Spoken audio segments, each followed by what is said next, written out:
My name is Emma Hayes. I am 32. My husband is Mark. His best friend is Jason. Tonight is Christmas dinner at our house. The room is warm. The tree is bright. The table smells like turkey and cinnamon. Guests laugh. People pass plates. Everyone is happy except me. At the table, Jason laughs loud. He nudges Mark with his elbow and says, "She doesn't know your secret, does she?" He says it like a joke. The others laugh too. Some clap their hands.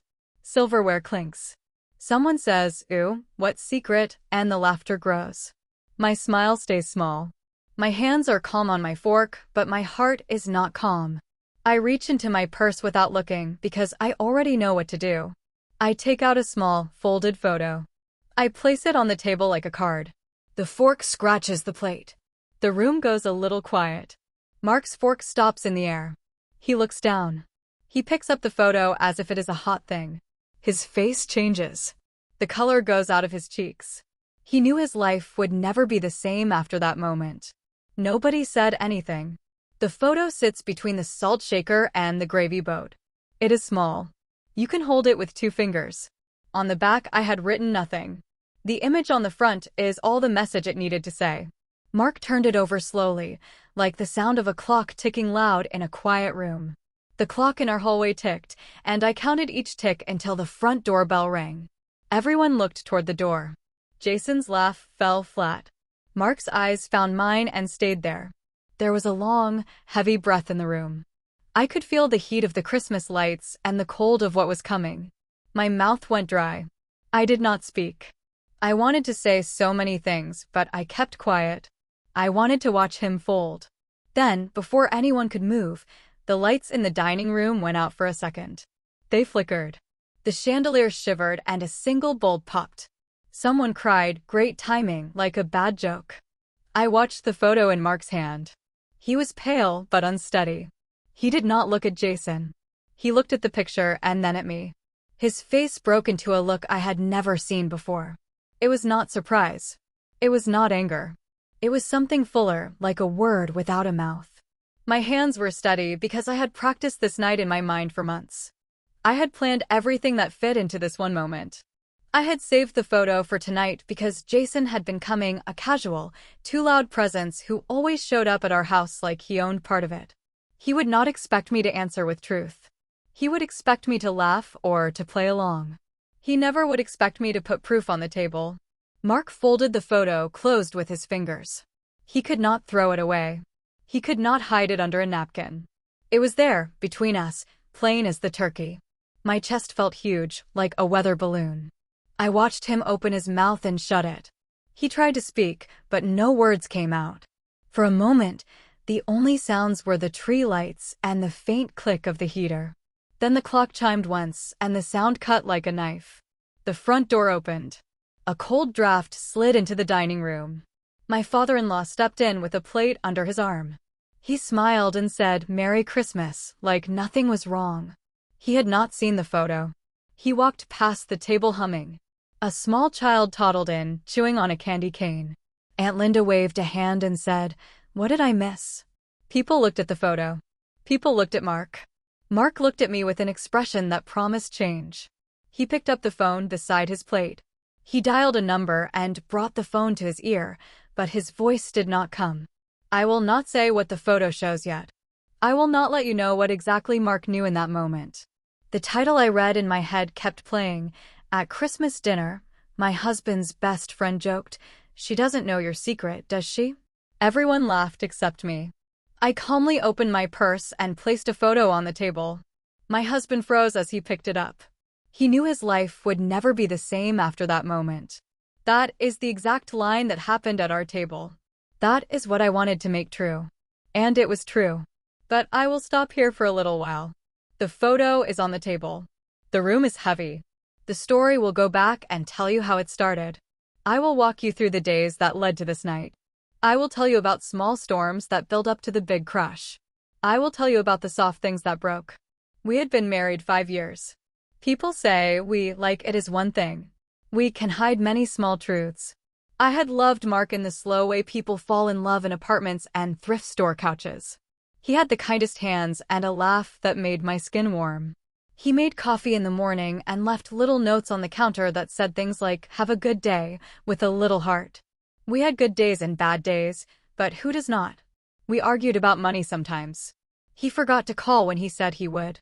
But love had a way of making those things small. Jason was Mark's friend from college. He showed up for every game, every barbecue, every birthday. He hugged Mark like a brother. At first, I liked Jason. He was loud, funny, and he brought beer. He helped us move. He told stories about Mark as if Mark were a legend. I thought of him as part of a package, Mark plus friends. But over the years, Jason started dropping by more often. He started bringing up small private things in front of people. He would joke about Mark's past like it was a play. He would say things with a grin and a wink that made other people laugh, but made my stomach drop. At home, Mark started to change. Maybe the change was slow and I missed it because I wanted to miss it. He came home from work later. He hid his phone in his coat. He smiled at me in small ways, but he also stared at the blank wall like he was reading a page I could not see. Once, I found a receipt from a small hotel in a drawer. The dates did not match any trip he had told me about. He said, "It's old," and pushed it back in. I believed him for a while because it was easier. One morning in late June, I found a message on his phone from a number I did not know. He was on the couch, half awake. I sat beside him and read it like someone reads a map. The message said one thing that changed the map. I asked him about it. He said, "It's nothing. Don't worry." He pulled me close and tried to kiss the worry away. I let him because the house had a light that made every problem smaller if you sat under it. But the worry did not go away. It sat in the corner like a cat refusing to move. I started to watch his pockets, his jaw, the way he breathed. I started to count the times he came home early and the times he did not. Little things added up. A single line of rope does not hold a ship, but many threads can pull it apart. I did not want to hurt him. I wanted to be kind. I wanted to believe the best version of him. But kindness is not the same as blindness. If you love someone, sometimes you must look at the hard parts and not smile them away. That is what I told myself as I decided to look deeper. I hired a private investigator because I wanted evidence I could not deny. I know some people will think that is dramatic. It was not the first thing I did. I tried to talk. I tried to say, "Mark, are you hiding something?" He would laugh and tell me I was being silly. He would say, "Han, I love you." Love can be a shield. But words are soft. Photos are harder. The investigator found a few things. Names, places, a hotel booking with a plate number. The list read like a story in a book with all the good parts blanked out. The investigator left a small folder on my kitchen counter. Inside were copies of receipts, a few blurry photos taken from a distance, and something else, a photo that had been taken in a green parking lot at a place Mark said he never went. The photo was old and faded at the edges. It had two people in it. One face I recognized instantly. The other face was Mark's, turned away from the camera. The person I recognized was someone he had promised never to call again. The promise had been made before we met.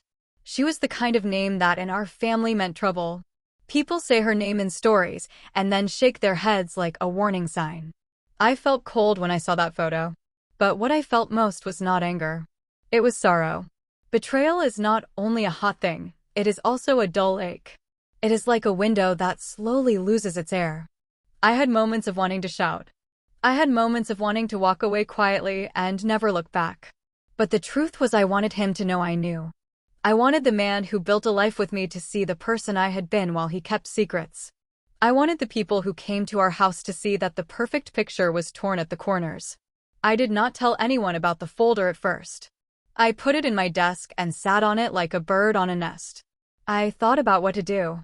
I thought about how to keep my dignity and how to show the world the truth without being cruel. I did not want to ruin Christmas.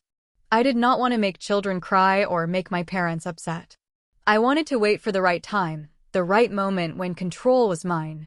The right moment came when Jason sent a message saying he was coming to our Christmas dinner with his new girlfriend. I felt the old ache. I felt like a kettle that had been left on heat for too long. The message was a little pinprick that made the whole pot boil. I could hear Mark practicing his laugh in the bathroom like a radio. I could hear him rehearsing the sounds people make when they are comfortable. On the night of the dinner, I dressed in a red dress my mother had given me. I wore no ring on my left hand that night, even though my ring sat on the bedside table. People noticed small things. My mother said, "You look beautiful, Em." My chest tightened like a fist. I ate a little turkey and smiled and told stories and asked people questions about their lives. I asked about work and the dog and the neighbor's new baby. I filled my plate with small talk like it would cover the rest. Jason arrived before dinner. He set his coat down like he owned the hallway. He laughed and handed Mark a beer like a priest handing out wine. He told a story about college that made everyone laugh. He clapped his hands and said, "We should do games tonight." He did not know I had the photo, but he did know where his jokes landed. He had made jokes before, small, mean things wrapped in sugar. He liked the look of people caught off guard. He liked to make others feel small for a laugh. I watched him as if he were a play I had already read. He bumped my shoulder with a grin and said, "Hey, Emma, you look great." I nodded and said, "Thanks." My smile did not reach my eyes. I would have liked to tell him to be quiet, but words were not ready yet. At the table, we began to eat. People told stories. Someone sang a bad Christmas song. The children fought over pudding. I watched Mark pass the potatoes and look at me like nothing had happened. I watched Jason pour more wine and laugh at a joke that landed like a pebble in a pond. I felt a small flame that would not be put out. After the first course, Jason leaned over and said, loud enough that half of the table could hear, "She doesn't know your secret, does she?" He smiled the way someone smiles when they have a card to play. People chuckled. It was the kind of joke that is mean but harmless, like a small knife hidden in a cake. I could feel it prick me. Everyone laughed except me. My hands went to my purse. I had it under the table. My fingers closed around the photo like they were holding a small bird. I had thought of 1,000 lines. I had thought of secrets, confessions, and quiet exits. But none felt right. The truth needed to sit on the table like a plain thing. I pulled the photo out and put it on the wood between the salt shaker and the gravy. The sound was the smallest sound in the room, but it felt like a bell.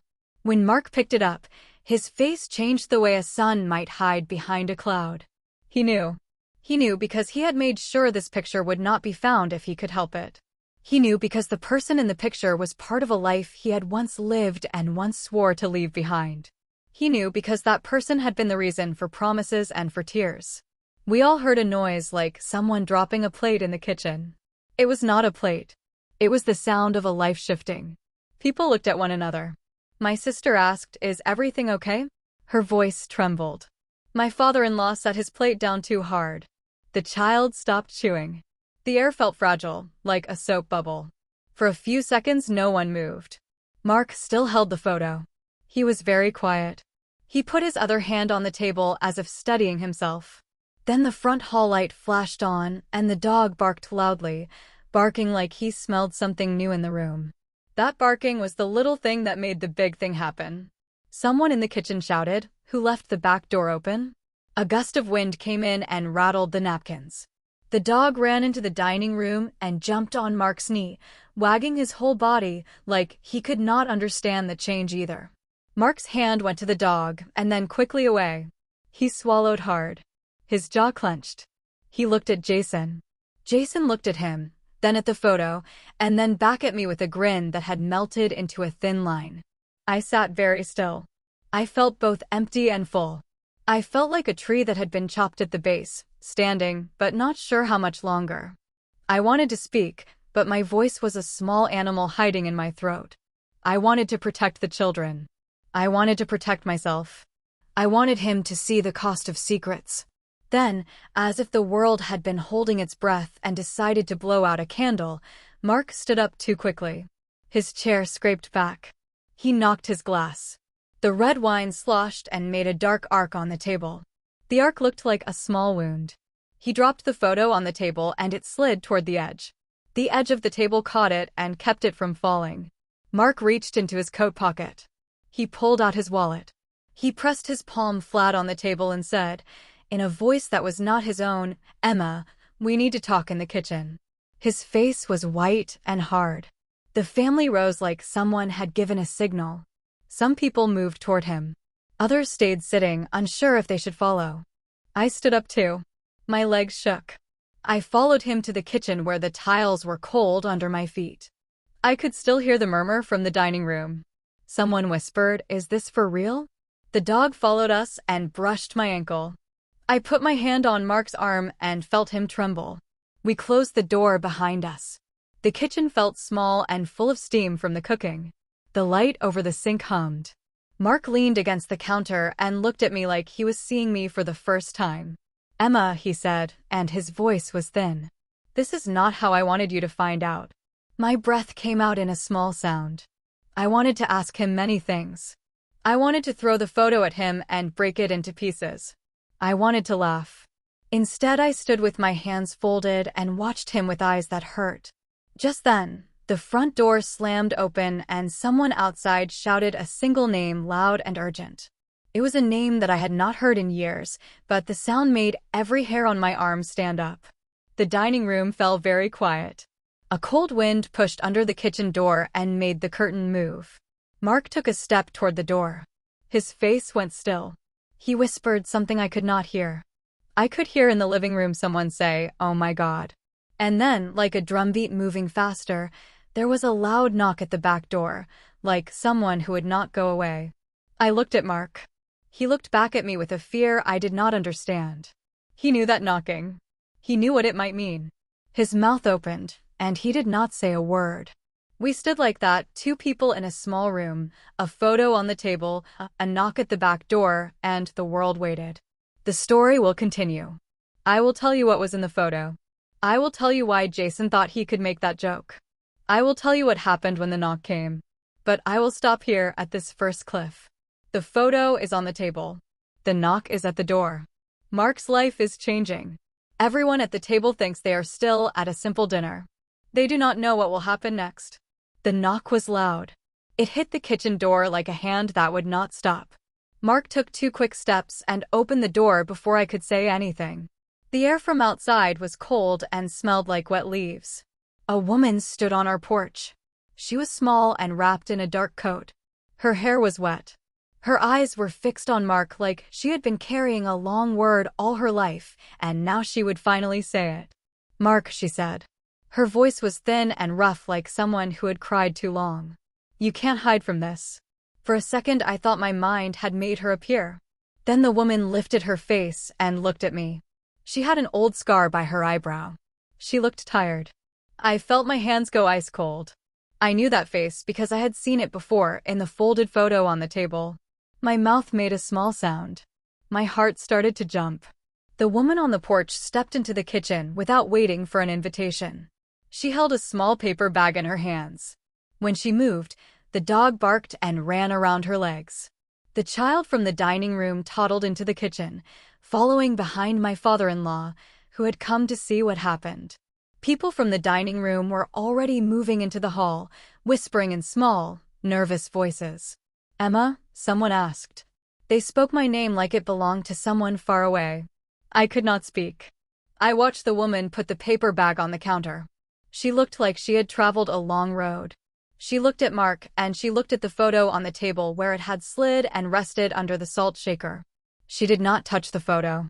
She did not need to. Her eyes told the whole story. "Who is she?" my sister asked, loud enough that the woman could hear. Mark's face crumpled. He looked like a man trying to hold a house together with hands that had already let go of the nails. He swallowed and said, This is Nora." Nora. The name hit the room like a bell. A small boy at the table whispered, "Nora," like a question. My father-in-law's face went white. Aunt Linda's hands found each other and squeezed as if they were trying to keep from shaking. Nora looked at me then. "Emma," she said softly. "I did not want to come here like this. I did not want to hurt you. I only wanted him to know what he had done." My legs felt weak. I sat down on a stool by the counter without meaning to. The stool made a small creak and my mother-in-law came closer. Jason pushed through the doorway like he wanted to stand between Mark and the world. He put one hand on Mark's shoulder and said, "What is this, man? What's going on?" Nora lifted her hands like she was holding something invisible. In one hand, she had a paper bag, and in the other, she held a small, folded piece of paper tied with red string. She set the paper bag down carefully and unrolled the string like it was the end of a long story. "This is my son's lunch," she said finally. "He is sick, and I had nowhere else to go. I came because I hoped Mark would help. I did not come to make trouble." Her voice was steady, but there was an edge to it that made people hush. Mark's jaw worked. "Nora, you can't," he started, but she cut him off. "You promised, Mark," she said. "You promised you would never come back. You promised to leave it all behind. You promised you would not bring her into this." She looked at me then, and her eyes were kind but tired. "Emma, I did not know you. I did not know he had married. I wish I had known sooner. I wish I could have kept my mouth shut, but I have a son that needs his father." The kitchen filled with a low buzzing sound. It was the sound of voices all at once, of people trying to breathe through a surprise. My sister took a step forward and said, "Why now? Why here?" Nora's hands trembled. She opened the small paper bag and pulled out a little paper cup with crayons drawn on it. The cup had a child's name written on it in a shaky hand. The name on the cup was not mine. It was small and neat. I felt my stomach drop. I felt like someone had opened a window in winter. Mark's face went very still. He looked at the cup and then at Nora. He whispered, "You shouldn't have come." The words came out small and panicked. "I had no choice," Nora said. "He was sick yesterday. Today he needed milk. I don't have the money. I came to Mark because he is his father." My throat closed. The room felt full of glass. My hands wrapped around the counter as if it might float away. The children in the dining room were quiet now. Someone had turned on the television in another room, and the low sound of a cartoon tried foolishly to cover the hardness in the house. Jason took a step back. His face changed from a grin into something else, confusion, then fear. He pointed at Mark and said, "Is this true? Is this your kid?" Mark did not answer for a long time. He looked like a man who had been walking on ice, and suddenly the ice had cracked. He had the look of someone who was trying to pick up a million small pieces at once. "Emma," he said, but his voice was small and empty. "It's complicated." Nora reached into her bag and took out a photograph. It was worn at the corners. She held it like it was a small, burning coal. She put it on the counter. The photograph was of a small boy, maybe 4 years old, with Mark's mouth and Nora's eyes. The boy smiled like he did not know how big the world was. I could see in his face the resemblance to Mark, and my stomach did a strange flip. The photograph slid across the counter toward me. Someone in the doorway gasped. My mother put her hand to her mouth. The dog whined. I looked at Mark. He looked as if he had seen ghosts. "I never told you because I thought I could handle it on my own," Nora said. "I thought I could keep him safe, but I can't. I am tired, Mark. I need help.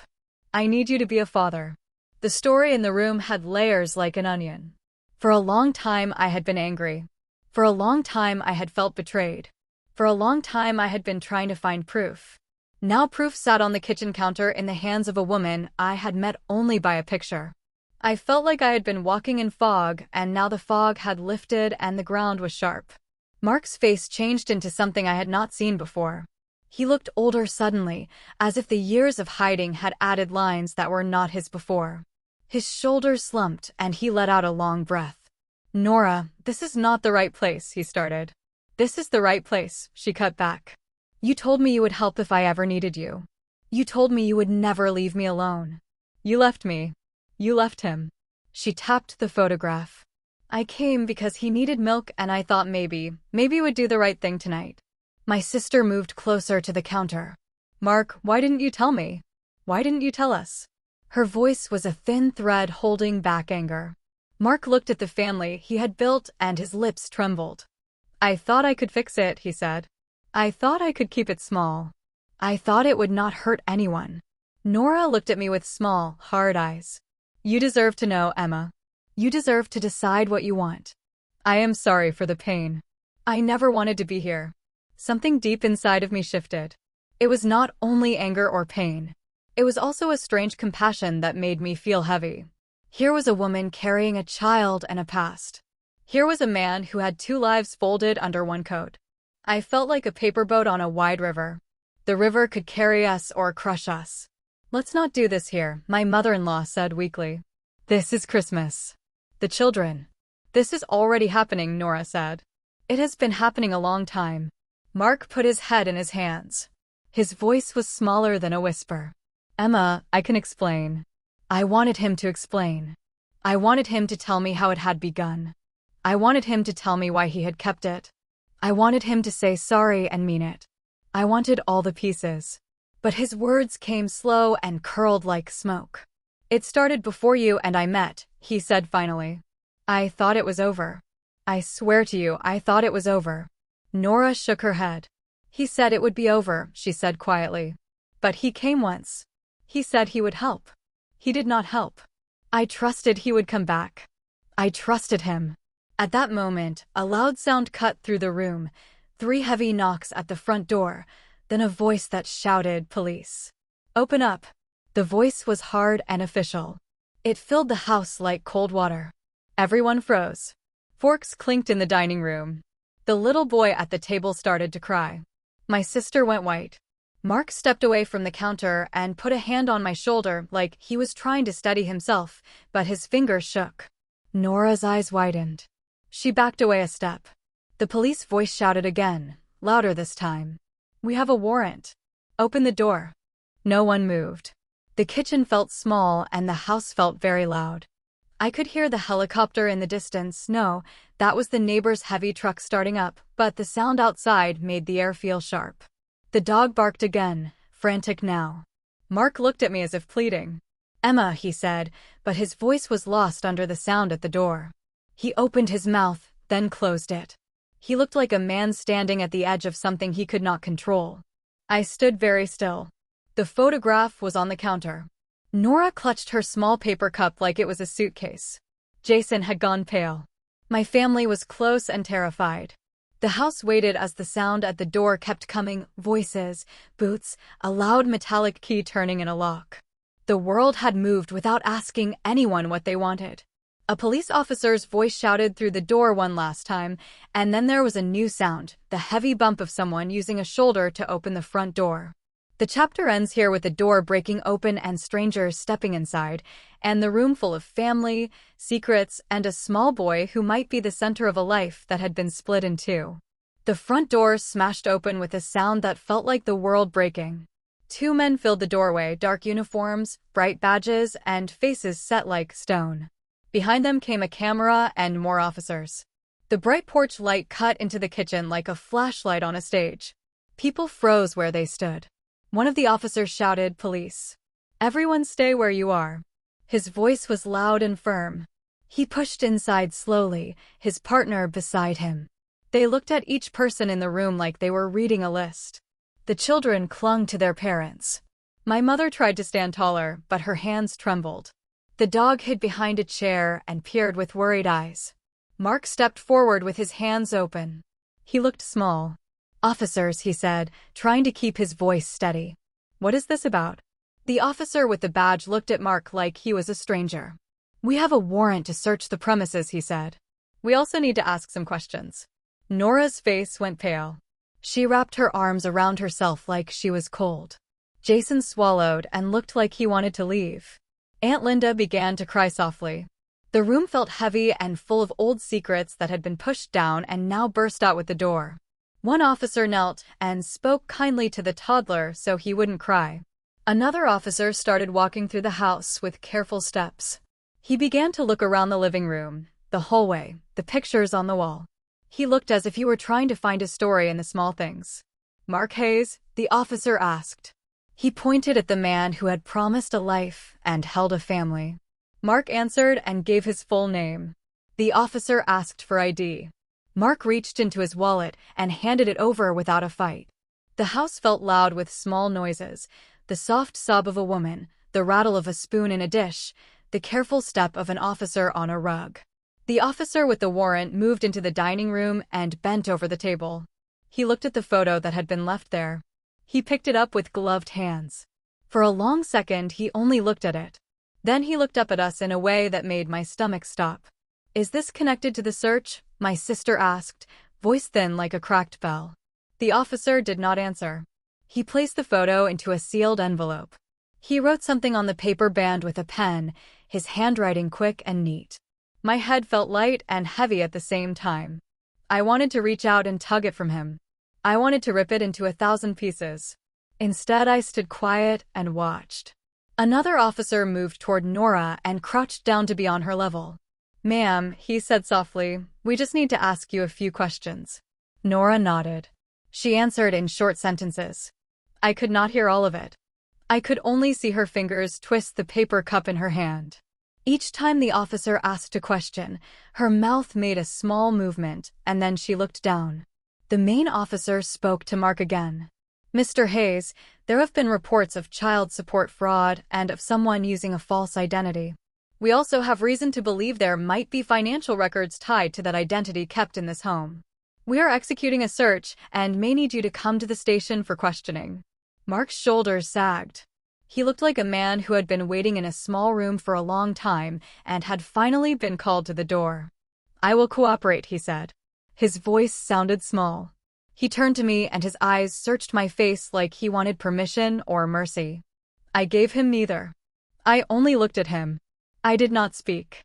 One officer moved to a desk in the hallway and began to open drawers. He found an old envelope with a hotel receipt and held it up to the light. He looked at the dates and then at Mark. Mark did not lie. He answered the officer's questions with short truths. Later, when I thought about it, I would know those short truths hid long versions.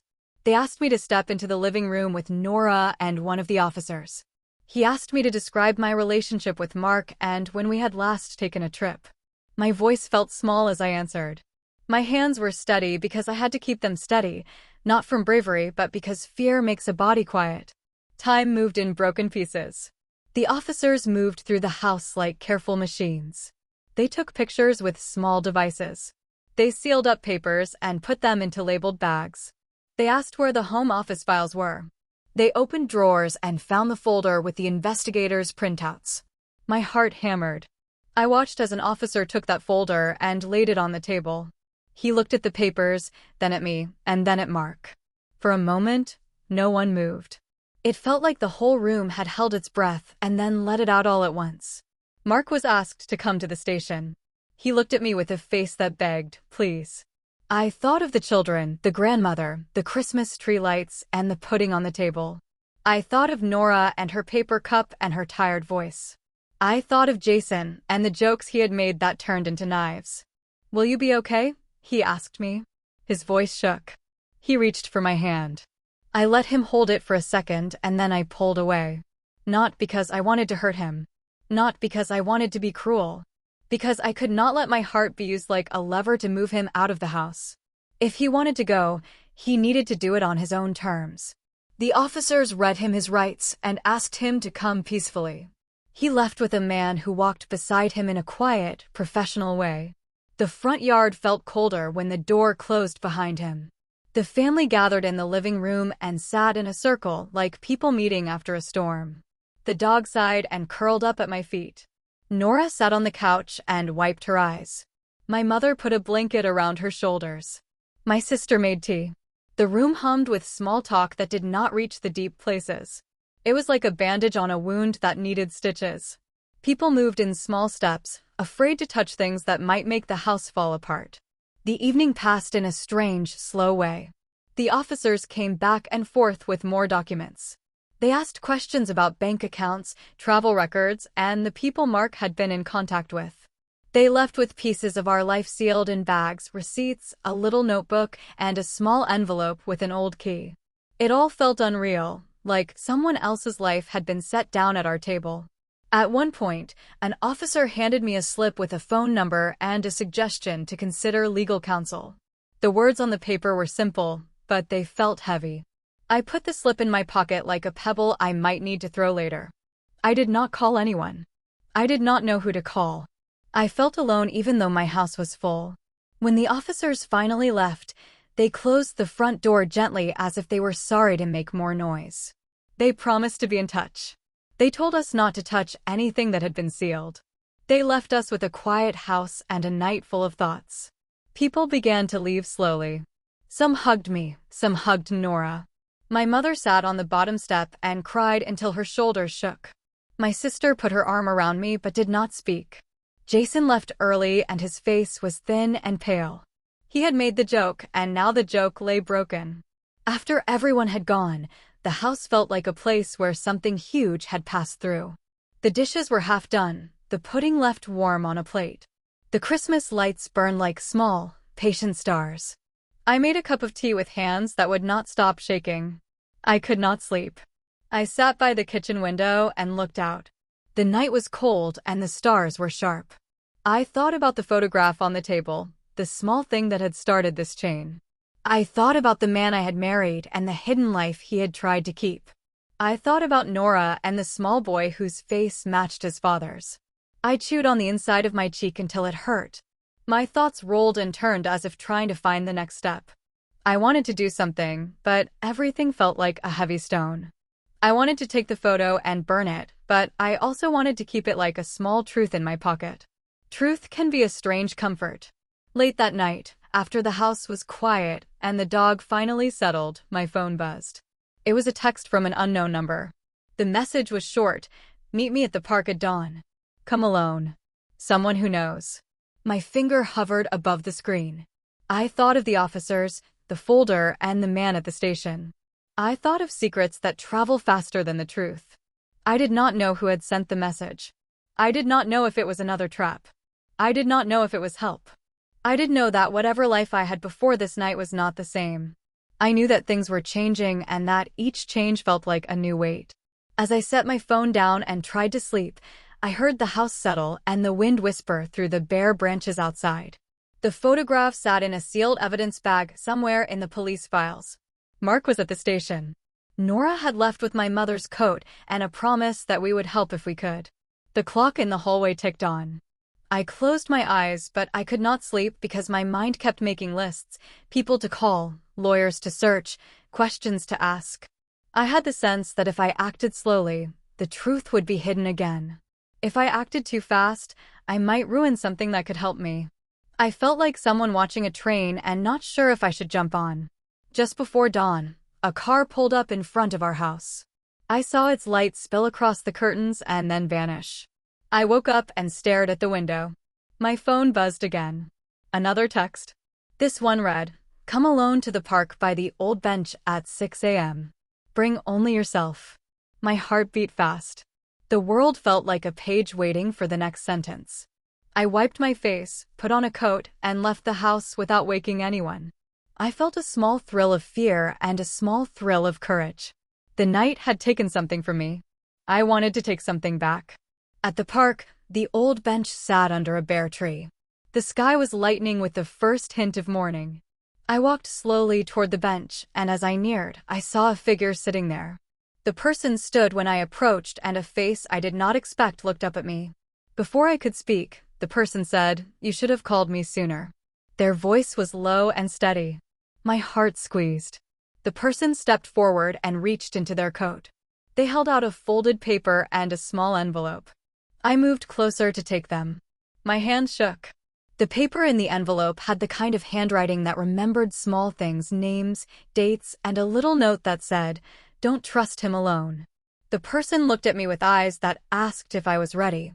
I opened my mouth to ask who they were and why they had come, but the sound of tires on wet pavement made me stop. A van rolled past, slow and gray. A shadow moved in the porch light. The person at the bench looked at me with a face that turned from steady to scared in a second. Then, without warning, bright lights flashed behind us like a sunrise made of metal. Headlights cut the park into hard pieces of light and dark. A man jumped out of the van and began to run toward us. He held something in his hand that gleamed in the light. I stepped back. The person at the bench grabbed my arm and pulled me behind a tree. Their voice hissed, "Run." The man was close now, breathing loud. He shouted my name in a voice I did not know. He had a face that looked like someone who had waited a long time and lost patience. The chapter ends with the man lunging from the light toward the bench where I hid, and the stranger grabbing my hand and pulling me into the dark. The park filled with the sound of footsteps and a shout. We ran. My feet slapped against the cold ground, breath burning in my throat. The stranger's grip around my wrist was tight, not painful, but urgent, like they knew exactly what danger looked like and we were running straight from it.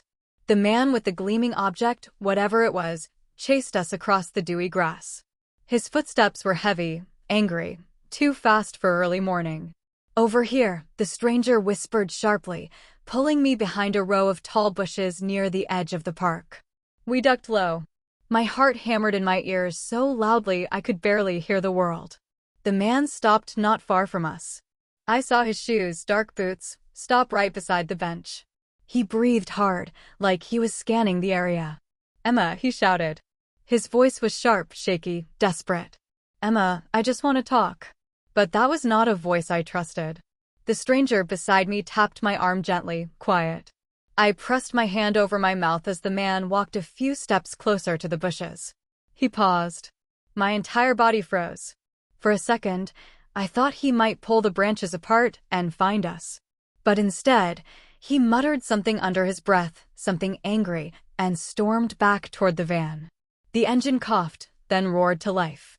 Headlights swept across the park one last time before the van sped off, wheels kicking gravel onto the path. Only when the sound disappeared did the stranger finally loosen their grip on my wrist. I turned to them, breathing hard. "Who is that? And who are you?" The stranger glanced around as if making sure no one else was nearby. "We don't have long." "Someone followed you."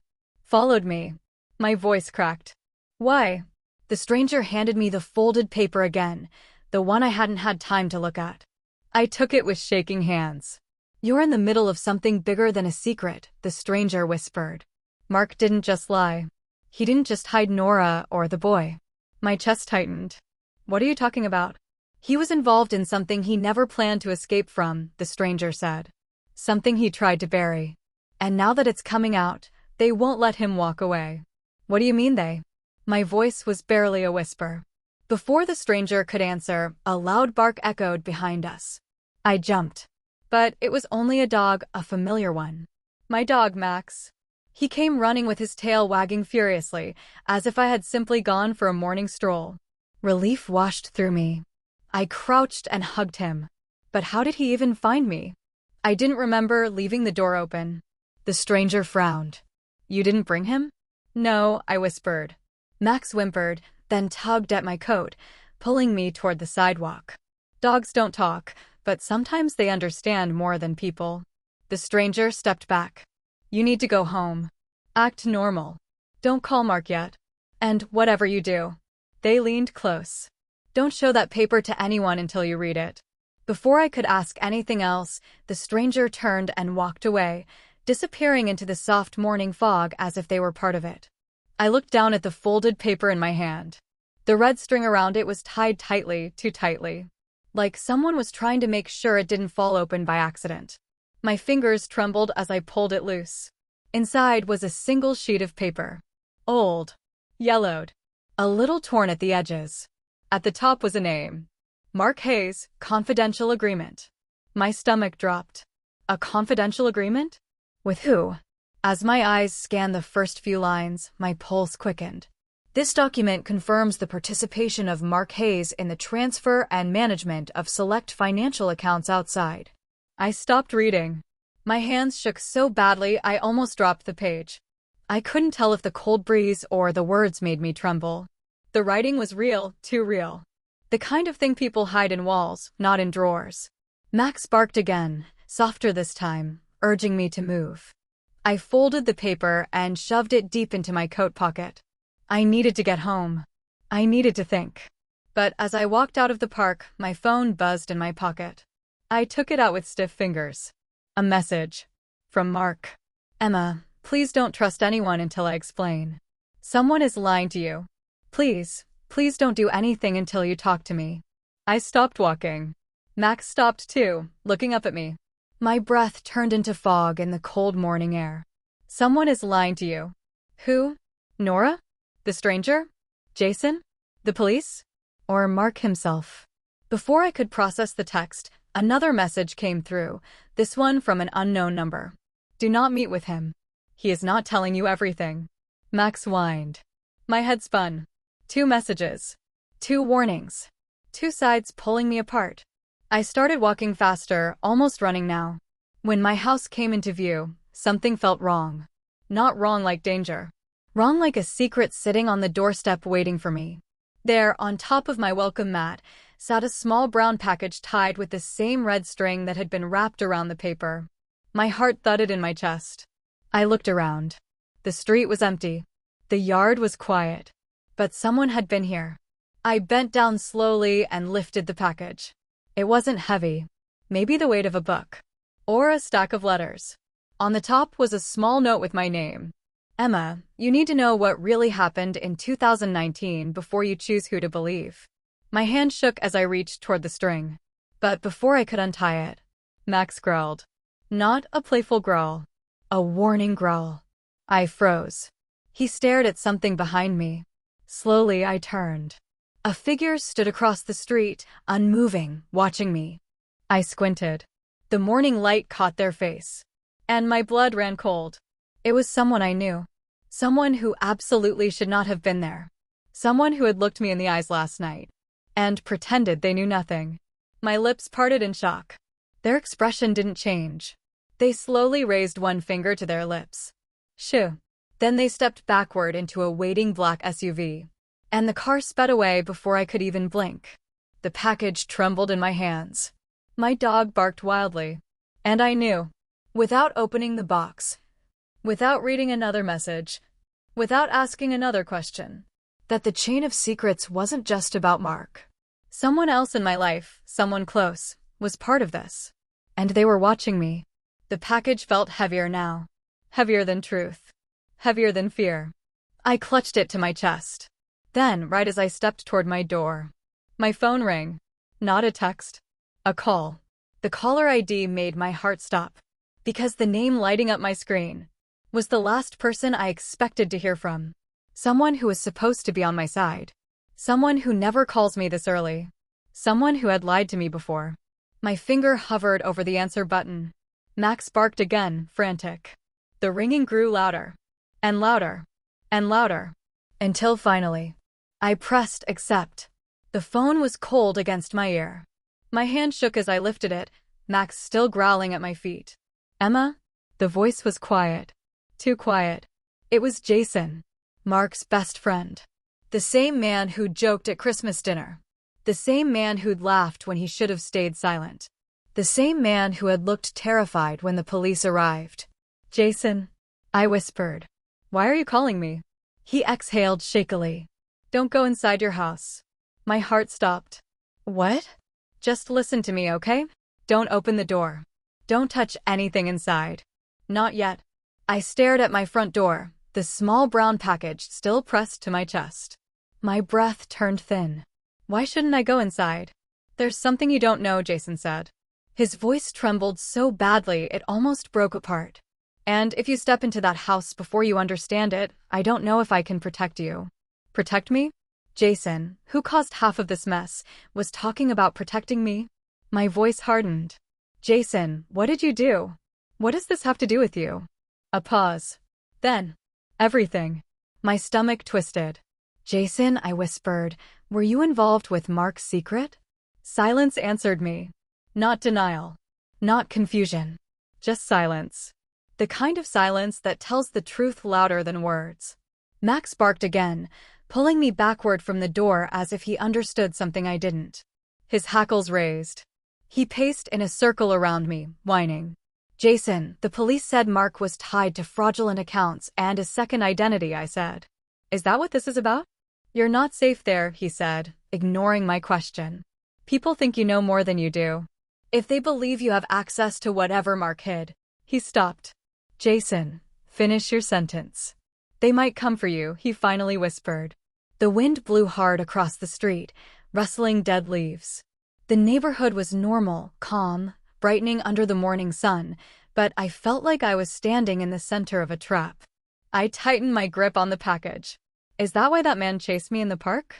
I asked. Jason inhaled sharply. You were followed? Already? Yes. A curse hissed through the phone. Okay. You need to go somewhere safe. A public place. Not your house. Not mine. Don't talk to Nora yet. Don't talk to Mark.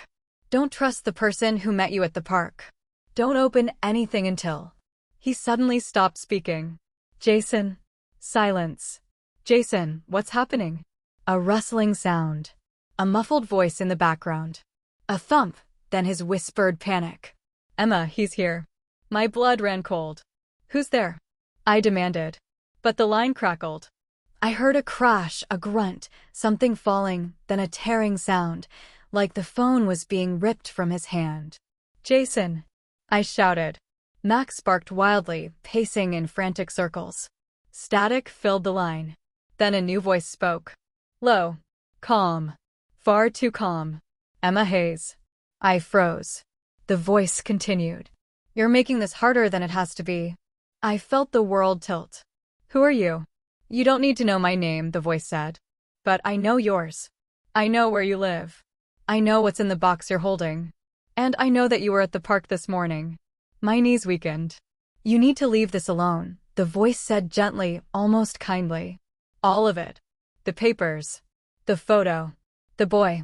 The agreement from 2019. Walk away, Emma. Forget what you saw.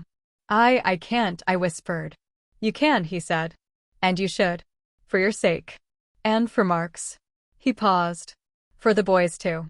My heart squeezed painfully. What do you want from me? I whispered. We want you to stop digging. You're not the one we need. But if you keep asking questions, the people involved will start to see you as a problem. And we handle problems. Max growled deeply, pulling me backward step by step. The man's tone never changed, not anger, not fear. Just certainty. Do not open that package, he said calmly. Do not read anything else. Do not meet anyone else. Stay quiet. Stay out of it. I swallowed hard. If I don't, then what happened to Mark? A pause. Will happen to you. And faster. The line went dead. I stared at my phone. At my house. At the package. The whole world suddenly felt like paper, thin, fragile, easy to tear. Max whined, pressing against my leg. I backed away from the door. Something about the house felt wrong, like a shadow inside it. Or a presence. Or something waiting. My hand tightened around the package and I realized. If someone wanted me to not open it, that meant whatever was inside was dangerous. Or powerful. Or true. I turned and hurried toward my car, Max following close. I didn't know where to go yet, only that I had to leave. But before I reached the driveway, something caught my eye. My mailbox. The metal flap was slightly open. Inside, sticking out just an inch, was a white envelope. My name was on the front. But not handwritten. Typed. Professional. Cold. My throat tightened as I pulled it out. Inside was a single sheet of paper. No greeting. No signature. Just one short line. Emma, if you want answers, come to the old cabin at Miller's Creek. Come alone. Midnight. The paper fluttered in my shaking hands. Who sent this? Jason? Nora? Mark? The stranger from the park? Or the man who just threatened me? Max barked urgently, pulling me toward the car. The morning wind grew colder. My house behind me felt like a locked cage. The street felt watched. The package in my hands felt heavier than ever. I knew one thing now. I was in the middle of something I never asked for. And now I couldn't turn back. I took one step toward the car. And froze.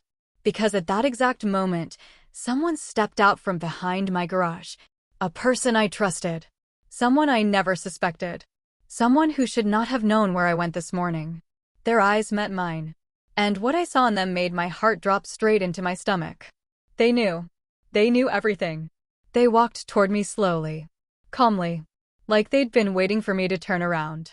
Max snarled. I clutched the package. And, before I could take a breath, they said the last words I expected from them. Emma, put the box down. Now. I'm trying to save your life. I froze. The package in my hands suddenly felt heavier. Max's growls deepened, vibrating through the quiet morning air. The person stepping out from behind the garage, the person telling me to put the box down, was someone I had trusted for years. My sister, Hannah. Her hair was a mess, her breath visible in the cold air, her eyes sharp and terrified in a way I had never seen before. Hannah? My voice cracked. What are you talking about? Why are you here? She held her hands out carefully, palms facing me, like she was trying not to startle a wild animal. I've been trying to reach you for hours, she whispered. You weren't answering. Then I saw the police take Mark last night. And this morning. She shook her head. Emma, you're in danger. You need to listen to me. Max snarled again, stepping between us, hackles raised. Hannah, I said slowly, how do you know about the package? Her eyes flicked down to it, and that tiny flicker told me everything. Hannah, did you leave this at my door? Her face tightened. She didn't answer. But the silence told me all I needed to know. You're the one who left it, I whispered. Why? Why didn't you tell me anything last night? She stepped closer. I stepped back. Emma, she said softly, this isn't about Mark anymore. It never was. My stomach twisted. Then what is it about? She hesitated, like she was choosing between truth and regret. Then she said it. Mark didn't get involved with those accounts willingly. He was helping me. My blood turned to ice. What? She closed her eyes like she couldn't stand to look at me. I made a huge mistake years ago. I got tied into something with people I shouldn't have trusted. When things went bad, Mark tried to fix it. He tried to protect me. My grip on the package tightened. Why didn't he tell me? He was scared, she whispered. Not of you. Of the people involved. Who? I demanded. She swallowed. The same people who threatened you on the phone. A tremor ran through my body. Hannah, why didn't you tell me earlier? Why keep this secret from me? Tears welled in her eyes. Because as long as you didn't know, you were safe. A car door slammed down the street. We both turned sharply. A black SUV, the same one from before, rolled slowly into view. Max barked wildly, pulling at his leash. Hannah, I whispered, they followed you. No, she said, shaking her head urgently. They followed you. The SUV stopped halfway down the block. The driver stayed inside, but the tinted window lowered just a crack. A camera lens aimed at us. My heart slammed into my ribs. Emma, Hannah whispered, stepping closer, you need to trust me now. Please. You lied to me, I whispered back. Yes, she cried, because I was trying to protect you. But everything is falling apart now. And if we don't open that package together, those people will never stop coming. I looked down at the brown box with the red string. I had been told not to open it. Warned. Threatened. But now my own sister, my blood, was telling me opening it might be the only way to survive. Max whimpered. The SUV engine revved quietly, like a growl. Hannah, I whispered, what's inside? She stepped close enough for me to hear her shaky breath. A ledger, she said. And names. Dates. Transactions. Proof of everything they tried to hide. Proof that Mark wasn't the monster you think he is. My mouth parted. He was covering for you. No, she said quickly. Not just me. He was trying to expose them. He wanted out. He wanted to do the right thing. But when he tried, when he pushed back, they threatened Nora. They threatened her son. That's why he kept visiting. To make sure the boy stayed safe. My legs almost gave out. The truth hit like a wave, loud, cold, crushing. All this time, I breathed out slowly. Mark wasn't hiding an affair. He was hiding a fight against something bigger. Something dangerous. Hannah nodded, tears streaming down her face. And I helped him bury it because I knew if you got involved, they'd come for you too. The SUV door opened. A man stepped out, tall, dark coat, face unreadable. He began walking toward us. Hannah, I whispered, panic swelling in my throat, we need to go.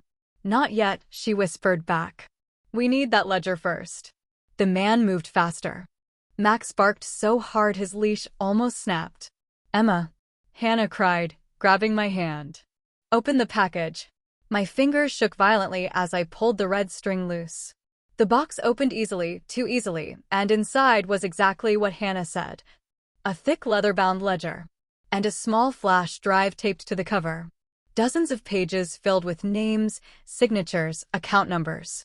All connected. All tied to the same illegal network the police were hunting. I looked up at my sister. Her trembling. Her regret. Her fear. Hannah, I whispered, why me? Why give it to me? Because you're the only one they never suspected, she said. You're the only one who can hand this to the right person without being stopped. The man was almost at our driveway now. I could see something metallic in his hand. Not a gun. A lighter. He wanted to burn it. Burn the ledger. Burn the proof. Burn the last thread that connected their entire operation. Hannah, I whispered, we need to run. She grabbed my wrist. No. We go to the police. Right now. Together. And Mark? I asked. We clear his name, she whispered. We save him. Her voice cracked on the word save. But then, Max suddenly lunged. The man charged toward us. And the lighter fell from his hand. I grabbed the ledger. Hannah grabbed my arm. Max barked in wild, frantic circles. I ran with everything in me. The man chased us. Hannah screamed my name. And then, a police siren wailed in the distance. The man froze. But not in fear. In satisfaction. He lifted a small black device. And pressed a button. Beep. A sound I didn't recognize. A sound I would never forget. The ledger in my arms vibrated once. Hannah screamed. Emma, drop it. I froze. The ledger vibrated again. And then, a thin stream of smoke began rising from the edges of the pages. My breath caught in my throat. Oh my God, I whispered. Max barked wildly. The ledger began to heat in my hands. Too hot to hold. Too hot to drop. Too hot to run with. The sirens grew louder. The man backed away slowly, smirking. And then the ledger burst. Not into flames, but into ink. Black ink. Every page dissolving in seconds. Every name melting. Every signature disappearing. Every piece of evidence turning into ruined, unreadable mush. I screamed. Hannah grabbed what was left, shaking it desperately. No, no, no, and no, she cried. We needed this. The man stepped back, lifted his phone, and said into it, It's done. Then he entered the SUV. And it drove away without a single rush. Hannah fell to her knees. Max whimpered beside her. And I stared at the ruined ledger in my hands, ink dripping onto the driveway like spilled blood. Everything Mark had been fighting for, everything he risked, everything he suffered for, was gone. Until a small, soft sound came from inside the empty box. Beep. Not from the ledger. From the flash drive still taped to the cardboard flap. I picked it up with trembling fingers. It hadn't melted, hadn't burned, hadn't even been touched. Hannah's breath caught. Oh my God, she whispered. Emma, that might be the backup. My heart thumped hard against my ribs. A backup. Small enough to hide. Easy enough to lose. Dangerous enough to kill for. I looked at Hannah. She looked at me. And for the first time in days, hope flickered between us. Then we still have a chance, I whispered. But before she could answer, a car screeched to a stop beside us. A door flew open. I turned, and my mouth fell open in disbelief. It was Mark. Bruised. Breathless. Eyes wild. Emma, he gasped, holding out his shaking hand. Give me the drive. They're coming. I clutched it to my chest. Hannah stepped in front of me protectively. Mark, she said, voice cracking, tell her the truth. Tell her everything. Mark's eyes locked onto mine. Emma, he whispered desperately, please. Trust me. If you give that drive to anyone else, you'll die. We all will. I stared at him. At Hannah. At the ruined ledger. At the flash drive in my shifting palm. And then, at the second SUV pulling into the street. This one full of people. Dark clothes. Blank faces. Moving fast. My world narrowed to a single choice. Who do I trust? My husband, who had lied but also protected. Or my sister, who had confessed too late. The flash drive pulsed once in my hand. The SUVs rolled closer. And the chapter and story ends with me standing in my driveway. Mark on one side. Hannah on the other. Danger closing in. Max barking wildly. And the fate of every person I love, balanced in the tiny, shaking flash drive burning in my hand.